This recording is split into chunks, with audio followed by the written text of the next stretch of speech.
नमस्कार, new Corbett समाचार में आपका स्वागत है। आइए देखिए आज की ताज़ा खबर। कर विभाग की धुआंधार कार्रवाई। होटल, रिजॉर्ट व व्यापारियों से करोड़ों की रिकवरी। राज्य कर विभाग ने रामनगर में कर चोरी पर सख्त रुख अपनाते हुए एक बड़ी कार्रवाई को अंजाम दिया है। छोई स्थित राज्य कर भवन में आयोजित प्रेस कॉन्फ्रेंस में सहायक आयुक्त अनिल कुमार सिन्हा ने बताया कि आयुक्त कर श्रीमती सोनिका के दिशा निर्देशों पर पंजीयन निरस्त होने के बावजूद व्यापार कर रही फर्मों के खिलाफ अभियान संचालित है। इसी अभियान के तहत विभागीय टीम ने रामनगर के एक आभूषण कारोबारी के प्रतिष्ठान पर छापेमारी की।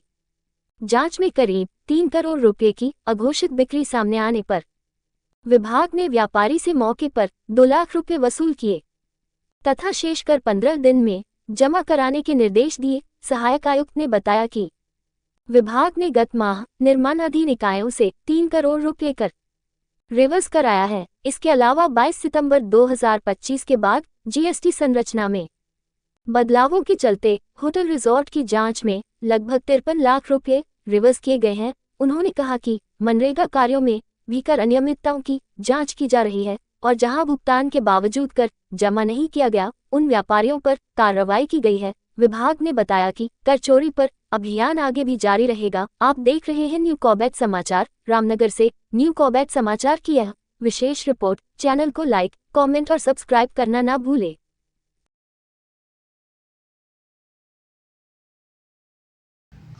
निर्माणाधीन इकाई जो है हमारे बड़े निर्माण एक्चुअली हमारे माननीय कमिश्नर महोदया की तरफ से निर्देशित किया गया था जो भी निर्माणाधीन इकाई हैं उनकी विधिवत जांच करने के लिए और उनमें ये पता लगाने के लिए कि वो निर्माणाधीन इकाई जो वर्क कॉन्ट्रैक्टर्स कर रहे हैं, जो ठेकेदार कर रहे हैं, क्या उनके द्वारा कर देयता समय दी जा रही है कि नहीं की जा रही है। इसके अनुक्रम में होता है कि जब होटल रिजॉर्ट्स अपना निर्माण करते हैं तो निर्माण सामग्री पे उनको कोई किसी प्रकार का कोई टैक्स का लाभ नहीं मिलता है। वो टैक्स पुनः उनको सरकार को वापस करना पड़ता है और सरकार के रेवेन्यू का एक बहुत बड़ा पार्ट हो जाता है वो कि वो टैक्स वापस आता है। तो इसके अनुक्रम में जांच की गई। अभी 7-8 करीब रिजॉर्ट्स की जांच की गई, निर्माणाधीन रिजॉर्ट्स की, जिनसे लगभग 3 करोड़ रुपए वापस करवाया गया आईटीसी के रूप में।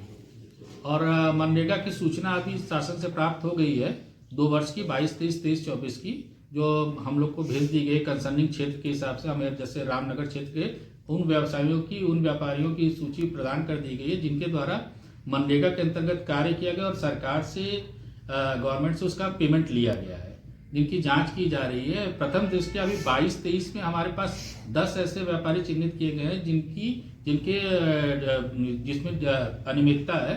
उनके द्वारा सरकार से जो प्राप्ति की गई है उससे कम हमारे डिपार्टमेंट में जीएसटी में टैक्स के में घोषित की गई है, जिस पे कार्रवाई की जा रही है और उनसे विद इंटरेस्ट, विद पेनल्टी वापस पैसा करने की प्रक्रिया की गई है, नोटिस जारी कर दी गई है।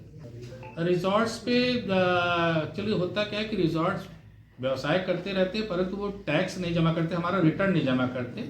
उसमें चिन्हित किए गए हैं अभी 5 रिजॉर्ट्स ऐसे मिले जिनमें अनियमितता पाई गई, जिनको नोटिस दी गई है और उनसे टैक्स वसूलने की प्रक्रिया की जा रही है। रिजॉर्ट्स अलग अलग जगह के हैं, कुछ डिकली के हैं, कुछ एक दो रिजॉर्ट इधर के हैं, ढेला साइड के हैं। उन पर जो भी जुर्माना ऐसा उसका आकलन किया जा रहा है, प्रथम दृष्टया ये लग रहा है कि जैसे एक रिजॉर्ट है डिकली का जिसपे अच्छा खासा उस पर तो पेनल्टी पूरी लग चुकी, क्योंकि उस नोटिस देने के बावजूद उन्होंने पूरी कर देता जमा नहीं की थी।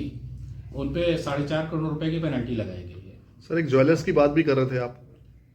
ज्वेलरी में भी कुछ अनियमितता पाई गई, उसमें भी कुछ लोग चिन्हित किए गए जो कि कैंसिलेशन के बावजूड मार्केट में दुकान चला रहे थे। उनकी भी जांच की गई। 27 तारीख को उनकी प्रतिष्ठान पे जा करके जांच की गई और उनके भी डेटास को वो किया जा रहा है, एनालाइज किया जा रहा है। प्रथम दृष्टया उनका भी करीब 3 करोड़ रुपए की सेल उन्होंने कैंसिलेशन के बाद भी, पंजीकरण रद्द होने के बावजूद 3 करोड़ रुपए की सेल की है। तो उनसे तत्काल 2 लाख रुपए जमा भी करवाया गया है और भी जो भी उनका टैक्स और पेनल्टी है वो उन्होंने 1 हफ्ते का समय लिया है, उसके बाद तो करेंगे।